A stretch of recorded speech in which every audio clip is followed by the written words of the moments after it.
श्री नवीन Yadav.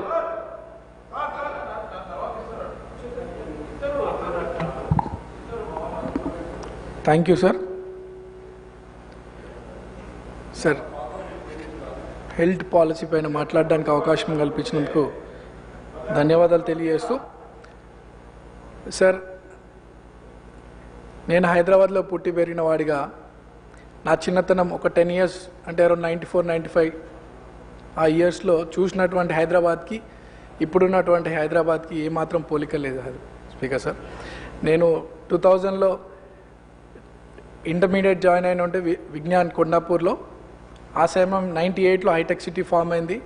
2 years ఆ రూట్లో నేను ట్రావెల్ చేస్తూని ఇప్పుడున్నటువంటి హైటెక్ సిటీ కూడా ఆ రోజంతా కూడా ఖాళీ ప్రాంతం స్పీకర్ సార్. సింగిల్ రోడ్డు, ఆ కొండాపూర్ జంక్షన్లో బాటిల్ నెక్ ఉంటుండే, ఒక వెహికల్ పోతే కానీ ఇంకో వెహికల్ రాదు. మేబీ ఆ రోజు నాయకులకి ఓఆర్ఆర్ పైన ఆలోచన కూడా లేకపోవచ్చు.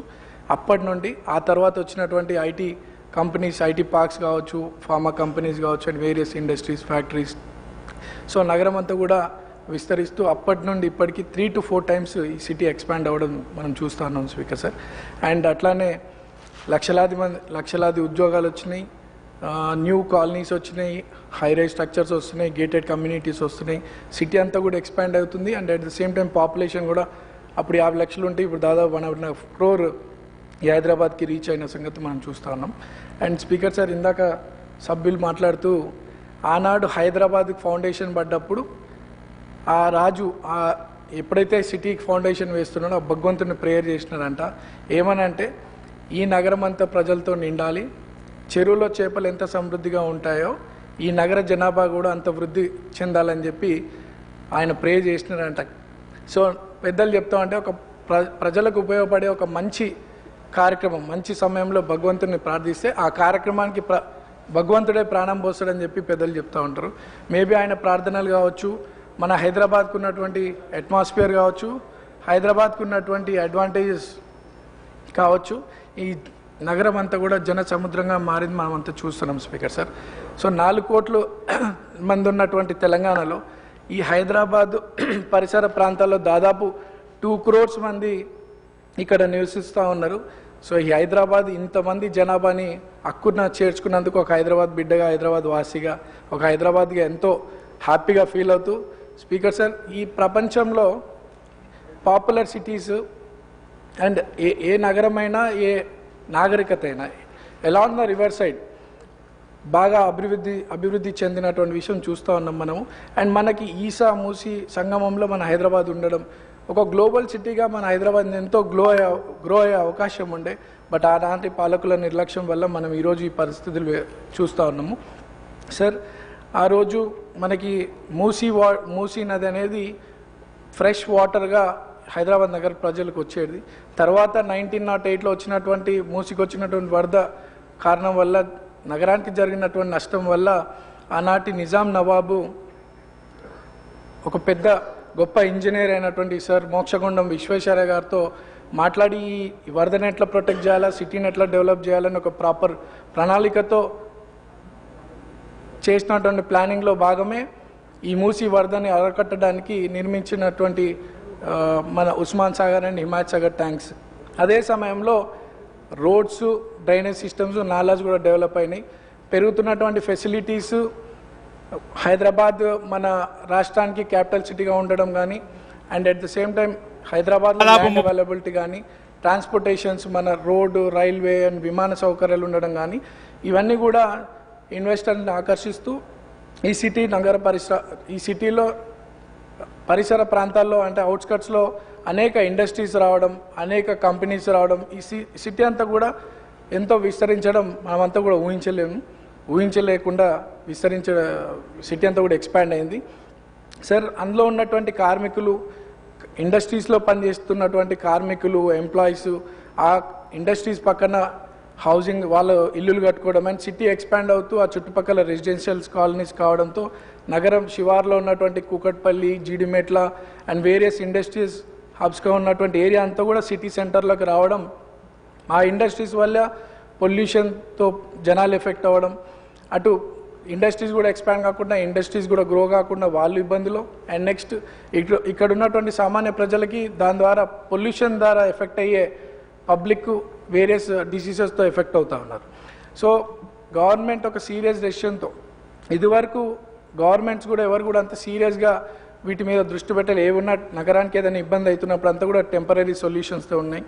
సో ఈ నాలాలు కబ్జాలు అవడం, లేక్స్, పాండ్స్, కుంటలు అండ్ రివర్స్ కూడా కబ్జాలు చేసే ప్రయత్నాలు చేస్తూ ఉన్నారు. ఇవన్నిటి కూడా శాశ్వత పరిష్కారం జరగాలని, ఈ హైదరాబాద్ని పొల్యూషన్ ఫ్రీ సిటీగా చేయాలని, ఈ నదులు ఈ మూసీ నదిని కూడా మళ్ళీ దానికి పునర్జీవనం పోయాలని ఒక సీరియస్ ఆలోచనతో గౌరవ ముఖ్యమంత్రి రేవంత్ రెడ్డి గారు ఈ రెండు, అంటే మూసీ పునర్జీవనం అండ్ సేమ్ టైం హెల్త్ పాలసీని తీసుకురావడం అనేది గొప్ప నిర్ణయం స్పీకర్ సార్. అండ్ ఈ హైదరాబాద్ గ్లోబల్ సిటీగా గ్రో కావాలంటే ఈ పొల్యూషన్ ఫ్రీ అనేది మ్యాండేటరీ. ఈరోజు స్టేట్ త్రీ పార్ట్స్గా, అంటే ప్యూర్, రేర్గా 3 భాగాలు విభజించడం, అందులో ఓఆర్ఆర్ లోపల ఉన్నటువంటి ప్రాంతం అంతా కూడా క్యూర్గా మనం గ్రో కావాలా. ఈ హైదరాబాద్ గ్రో కావాలంటే ఈ పొల్యూషన్ ఫ్రీ పొల్యూటింగ్ ఇండస్ట్రీస్ అన్ని కూడా నగర శివార్లో పంపించాలనే ఒక ఆలోచనతో ఈ యొక్క పాలసీ తీసుకురావడం జరుగుతోంది. అండ్ మా గౌరవ మంత్రి వారిని అండ్ చీఫ్ మినిస్టర్ గారిని we appreciate for getting this policy. And ఇటువంటి పాలసీ తీసుకురావడం వల్ల ఆయా ఇండస్ట్రీస్ ఏవైతే షిఫ్ట్ అయిన తర్వాత ఆ ల్యాండ్స్ కన్వర్జన్స్ వల్ల అక్కడ హౌసింగ్ కమ్యూనిటీస్ రావచ్చు, ఎడ్యుకేషన్ హబ్స్ రావచ్చు, హాస్పిటల్స్ రావచ్చు. ఇందాక పెద్దలు మాట్లాడుతూ ఆ ల్యాండ్ కూడా ఏదైనా పొల్యూట్ అయి ఉండవచ్చు, అంటే మూసినే పునర్జీవనంగా మనం రీస్ట్రక్చర్ చేస్తున్నప్పుడు వాటికి కూడా స్పెసిఫిక్ ప్రికాషన్స్ తీసుకుంటారు గవర్నమెంట్ డెఫినెట్గా. సో ఇటువంటి అన్నీ కూడా ఈ పాలసీని వెల్కమ్ చేయాలి అపోజిషన్ పార్టీస్ కూడా. అంటే హైదరాబాద్ సిటీ గ్లోబల్గా పెరగాలంటే ఒక పొల్యూషన్ ఫ్రీగా మనకు ఉండాల్సినటువంటి అవసరం ఎంతో ఉంది. సో ఈ పాలసీ వల్ల అటు ఇండస్ట్రీలకి ఎటువంటి నష్టం లేదు అండ్ కామన్ మ్యాన్ కూడా ఎటువంటి నష్టం లేదు. కాబట్టి సార్ ఈ వేరే రాష్ట్రాలలో వేరే దేశాలలో కూడా ఈ పాలసీ వేరే నామ్స్తో ఉంది.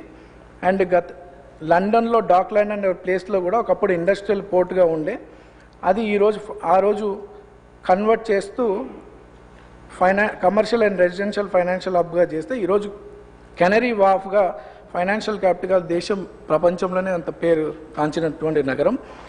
ఆ ట్రాన్స్ఫర్మేషన్ స్టార్ట్ అయింది 1971లో సార్. అండ్ షాంఘై అనే సిటీ చైనాలో ఒకప్పుడు ఓల్డ్ ఇండస్ట్రియల్ జోన్గా ఉన్నటువంటిది సాఫ్ట్వేర్ అండ్ హైటెక్ హబ్స్గా ఫామ్ అయింది సార్. ఈరోజు షాంఘై అనేది world one of the best సిటీగా కూడా ఉంది సార్. అది ట్రాన్స్ఫర్మేషన్ కావడానికి 30 years పట్టింది సార్. అండ్ ఇండియాలో కూడా ముంబై టెక్స్టైల్ మిల్స్, అది కూడా ఒకప్పుడు టెక్స్టైల్ మిల్స్ నుండి మోడర్న్ కమర్షియల్ అండ్ రెసిడెన్షియల్ హబ్స్గా ఫామ్ అయింది. ఆ లోవర్ పెరైల్ ప్లేస్గా పిలవబడడం జరుగుతుంది బిసైడ్ బాంద్రా. సో ఇవన్నీ కూడా ఈరోజు మనం చేస్తున్నటువంటి ఈ పాలసీ రేపటి భవిష్యత్తు కోసం, రేపటి మన ప్రజల ఆరోగ్యము, హైదరాబాద్ భవిష్యత్తు ప్రజల ఆరోగ్యం కోసం చేస్తున్నటువంటి ఈ కార్యక్రమాన్ని అపోజిషన్ పార్టీస్ ఈ పాలసీని యాక్సెప్ట్ చేయాలని కోరుతూ, and this is not just a policy of land conversion, it is a policy of Telangana's transformation అని చెప్పి ఈ సందర్భంగా తెలియజేస్తూ నేను కూడా భగవంతుని ప్రార్థిస్తాం ఈ యొక్క మంచి కార్యక్రమానికి ఎటువంటి ఆకలంతాలు రాకుండా మూసీ రీజనరేషన్ అనే ప్రోగ్రాం కూడా సక్సెస్ కావాలా అండ్ హెల్త్ పాలసీ కూడా సక్సెస్ అవుతూ ఈ హైదరాబాద్ గ్లోబల్ సిటీగా ఎదగాలని చెప్పి గౌరవ ముఖ్యమంత్రి గారికి, మా మినిస్టర్స్కి ఇటువంటి చక్కటి పాలసీస్ తీసుకొస్తున్నందుకు ధన్యవాదాలు తెలియజేస్తూ నాకు అవకాశం ఇచ్చినందుకు ధన్యవాదాలు. శ్రీ పాయల్ శంకర్ గారు.